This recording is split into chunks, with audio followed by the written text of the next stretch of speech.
Baladomélie, courte méditation exégétique. Bonjour, bienvenue pour ce quart d'heure de méditation exégétique à partir des textes de la liturgie de dimanche prochain qui sera le dimanche de la Pentecôte. Je suis le Père Éric Morin du diocèse de Paris du service biblique Évangile et Vie. Comme chaque dimanche de Pentecôte, nous entendrons donc le texte du chapitre 2 des Actes des Apôtres, ce qui s'est passé 50 jours après la fête de Pâques. Et c'est ça qui fonde notre fête, laquelle vient clôturer, terminer le temps pascal ouvert par la résurrection de Jésus, vient se clore par cette plénitude qu'est le don de l'Esprit qui a relevé Jésus d'entre les morts. L'expérience en a été faite lors de cette fête de pèlerinage, la fête de la Pentecôte du 50e jour, que nos frères juifs célèbrent toujours, fête de prémices, où l'on offre à Dieu les prémices de la moisson, fête qui est historicisée en fait du don de la Torah. Après la fête de Pâques, sortie d'Égypte, il y a l'événement du don de la Torah, raconté dans les chapitres 19 à 24 du livre de l'Exode. La fête du don de la Torah est la fête par laquelle Dieu se manifeste sous la forme d'ouragans, de tremblements de terre, de feu,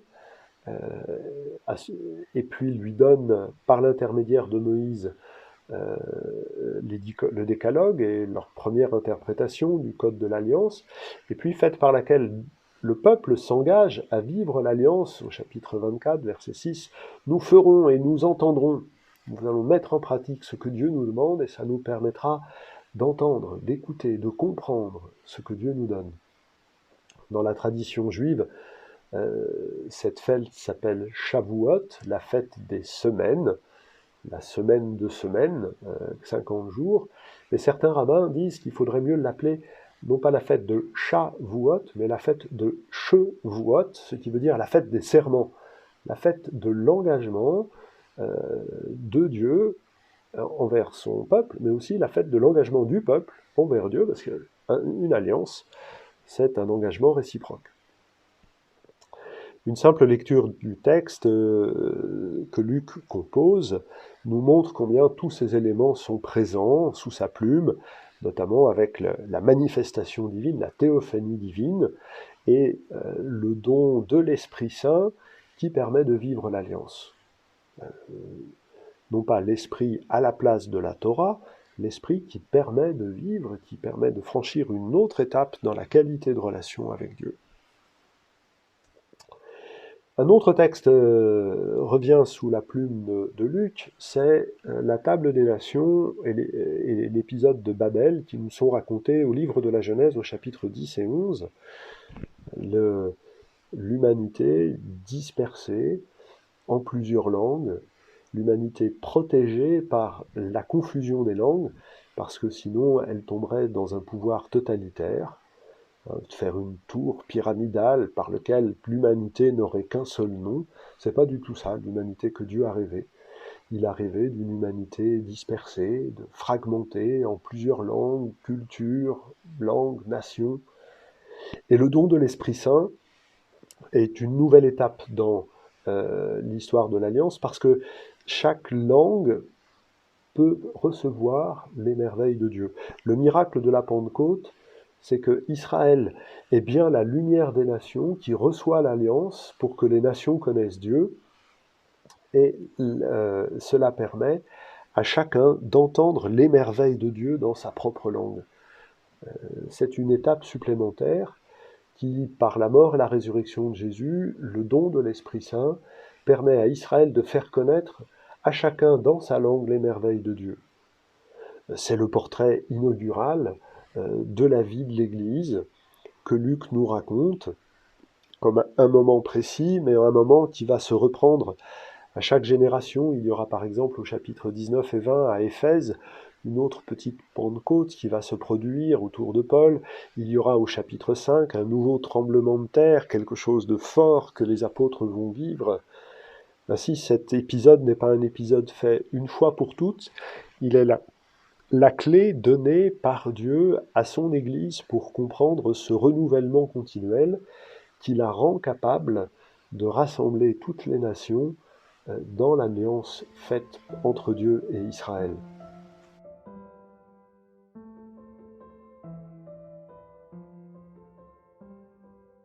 La deuxième lecture de ce dimanche, au chapitre 8 de la lettre aux Romains, est une magnifique catéchèse sur l'expérience concrète de l'Esprit Saint.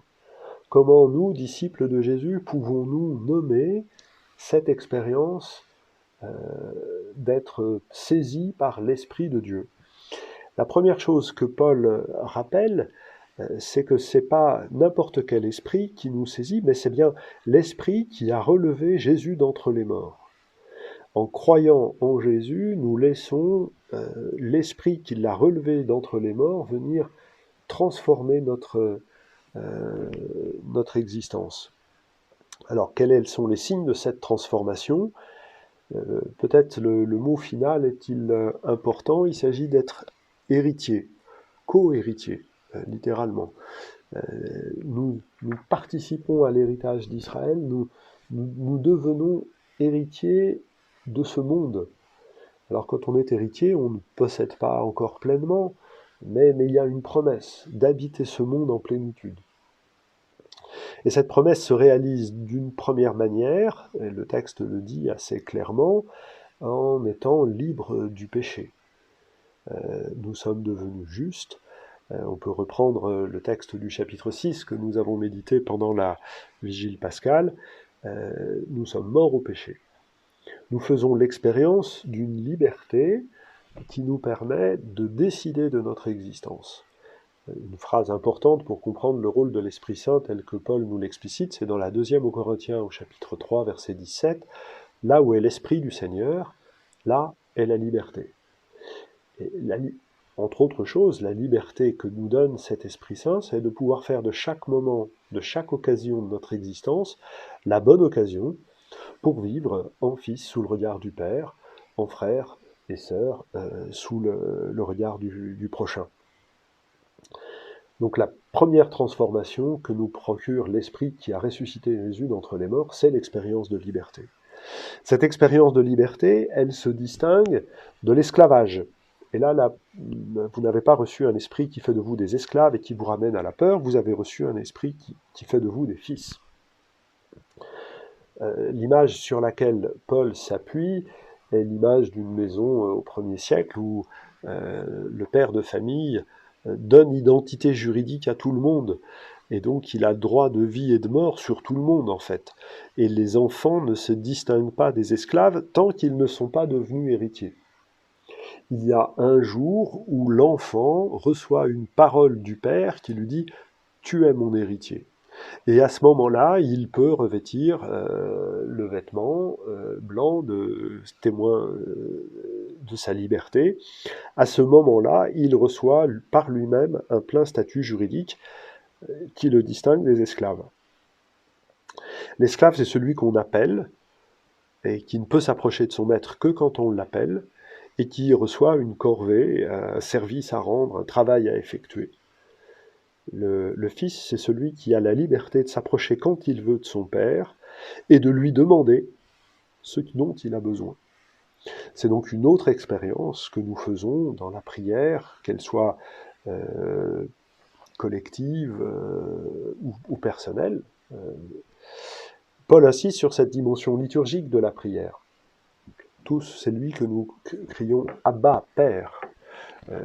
Les Romains auxquels il s'adresse ne parlent pas l'araméen, donc ne connaissent pas le mot Abba, sauf que justement ils le connaissent parce que, vraisemblablement, c'est un terme qui est employé dans la liturgie des premières communautés chrétiennes.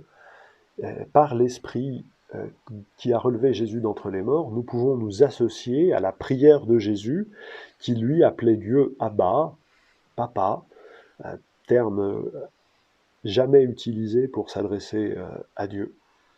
Et donc, un des signes de l'œuvre de l'Esprit, c'est que nous pouvons nous unir à la prière de Jésus, l'appeler comme il le dit. On peut penser bien évidemment à la récitation du Notre Père. Dernier élément qui vient caractériser cette expérience de l'Esprit Saint, l'Esprit atteste à notre esprit. L'Esprit parle à notre esprit, l'Esprit parle avec notre esprit. Il y a au fond de nous-mêmes une espérance, et l'Esprit sait trouver les mots justes pour que cette espérance de la vie filiale, de la vie cohéritière avec le Christ, pour que cette espérance-là vienne rejoindre nos espérances intimes, nos espérances secrètes, cachées, que nous nous formulons qu'à nous-mêmes. L'Esprit, au fond, c'est celui qui personnalise l'unique don de Dieu. Le Père a donné le Fils à tous, et c'est l'Esprit qui permet que ce don du Fils à tous devienne le don personnalisé pour chacun. L'œuvre de l'Esprit, c'est d'actualiser et de personnaliser l'unique don de Dieu. L'œuvre de l'Esprit, c'est ce qui est dit dans la première aux Corinthiens, au chapitre 2, versets 12 et 13, c'est ce qui nous permet de reconnaître comme don les grâces qui nous sont octroyées et de reconnaître comment nous faisons une expérience de Dieu bien au-delà de ce que nous pouvons imaginer.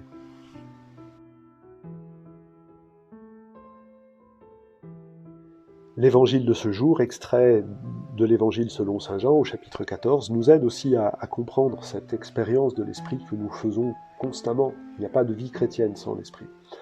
Ce texte, nous en avons déjà entendu un paragraphe consistant lors du 6e dimanche de cette année C.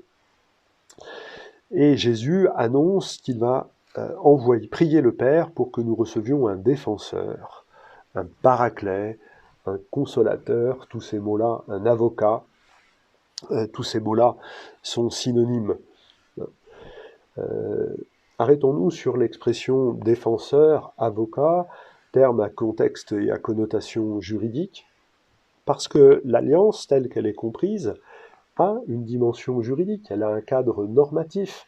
Nous parlons d'une loi, des choses que Dieu s'engage à faire. Je serai votre Dieu, je vous bénirai, et vous serez mon peuple. Et pour être le peuple de Dieu, il y a un certain nombre de prescriptions qui sont données, principalement pour éviter que l'on aille voir d'autres dieux d'ailleurs. Comme tout système juridique, il y a un système pénal. Qu'est-ce qui se passe quand ça marche pas? Eh bien, il y a un procureur général, un shaitan, un Satan, qui est chargé de monter les dossiers à charge et puis de dire qui est accusé ou pas. À ce petit jeu-là, on sait où ça nous mène.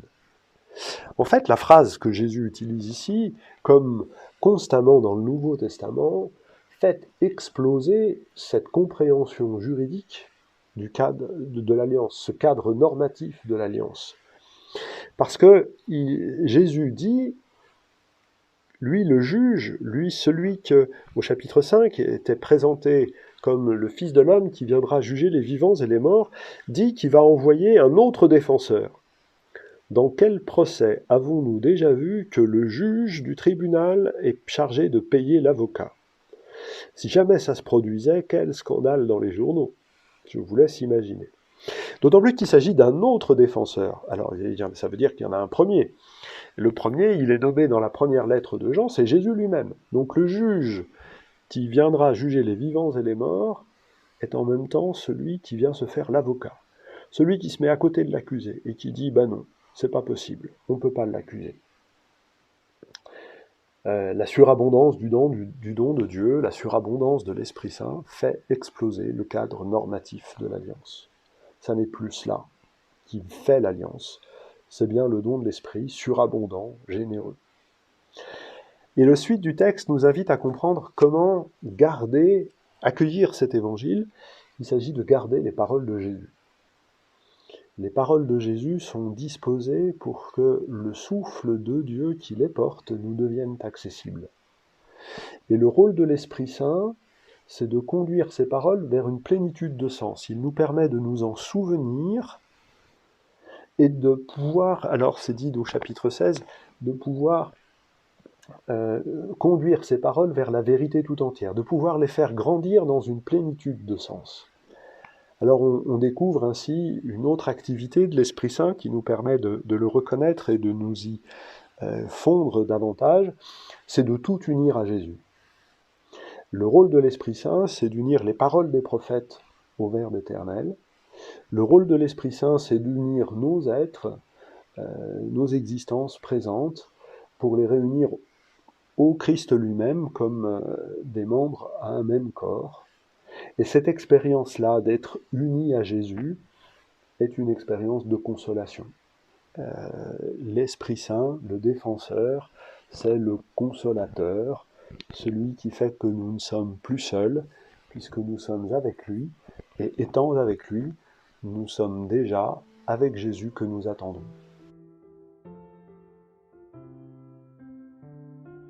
Je vous souhaite de belles et joyeuses fêtes de Pentecôte pour vous-même, pour chacune de vos communautés. Je sais que c'est souvent l'occasion de belles liturgies, de beaux rassemblements de nos communautés. Que l'esprit de paix vienne pour tous. Je vous remercie à tous de votre attention et je vous dis à bientôt.